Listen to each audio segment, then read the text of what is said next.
और वही लक्ष्मी स्थिर रहेगी जो नारायण के संग में आएगी। हाँ, अकेले आएगी वो लक्ष्मी ज्यादा देर तक रहती नहीं। क्यों? सीधी सी बात है। अच्छा ईमानदारी से बताओ, लक्ष्मी जी का वाहन क्या है?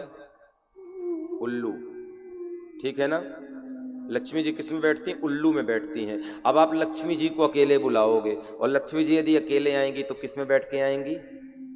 उनकी पर्सनल गाड़ी में बैठ के आएंगी ना, उल्लू में। अब बताओ, लक्ष्मी आई माने पैसा तो आ गया, लेकिन उल्लू में आई है तो उल्लू तो दरवाजे पर ही खड़ा रहेगा ना, पार्किंग में। अब ईमानदारी से सोच के देखो, जेब में खूब पैसा रहे, बैंक में खूब पैसा रहे और दरवाजे पर उल्लू रहे तो आदमी क्या हो जाएगा? उल्लू का। नहीं, मैं कह रही रहा हूं, ऐसा मत समझ, मैं पूछ रहा हूं मैं कि अकेली लक्ष्मी को बुलाओगे तो अकेली आएगी उल्लू में, और उल्लू आएगा तो रहेगा ही भाई जब तक लक्ष्मी रहेगी। ऐसा तो नहीं कि छोड़ के रिटर्न चला जाए, वो तो लेके ही जाएगा।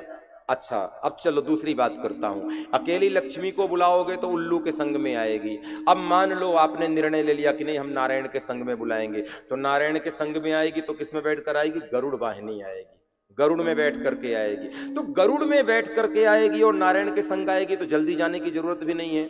और बात बड़ी समझदारी की है। पति पत्नी दोनों के पास अपना वाहन हो और पत्नी को कहीं अकेले जाना हो तो अपनी स्कूटी लेकर, अपनी मोपेड लेकर जाएगी, ठीक है ना? और यदि पति के साथ जाएगी तो फिर कार में जाएगी। बस लक्ष्मी का भी यही काम है, अकेले जाएगी तो अपने उल्लू में जाएंगी, और यदि नारायण के साथ जाएंगी तो गरुड़ में जाएंगी। अच्छा, एक मजे की बात बता दूं, बिल्कुल ध्यान से सुन लेना, सारे सवालों का हल मिल जाएगा।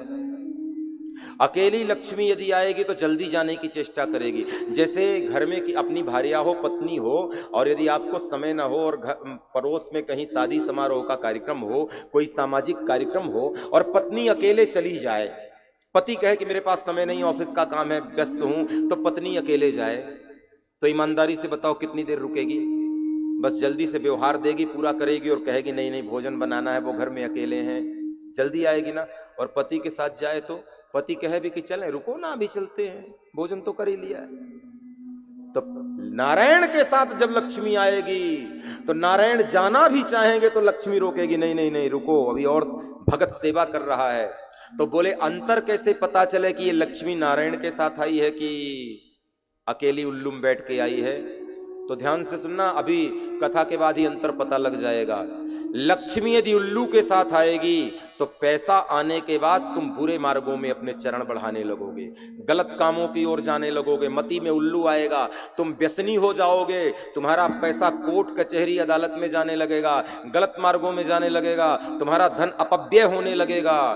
धन आए और तुम धर्म विमुख हो करके गलत मार्गों में चले जाओ तो समझ लेना लक्ष्मी अकेले आई है, धन अभिमान हो जाएगा तुम्हें। और लक्ष्मी आए और तुम सत्कार्य करते रहो, दान पुण्य करते रहो, तीर्थ जाते रहो, तुम्हारे बच्चों के संस्कार ना बिगड़े, तुम कथा सत्संग भजन मंदिर पूजन में लगे रहो और सत्कर्म करते रहो, और तुम्हें अहंकार न आए, तुम्हारे जीवन में कोई व्यसन न आए, तो समझ लेना लक्ष्मी अकेली नहीं, नारायण के साथ में आई हुई है, सत्य के साथ में स्थिर है प्यारे। इसलिए सदैव लक्ष्मी को कहना, मैया अकेले नहीं आना, नारायण के संग में आना।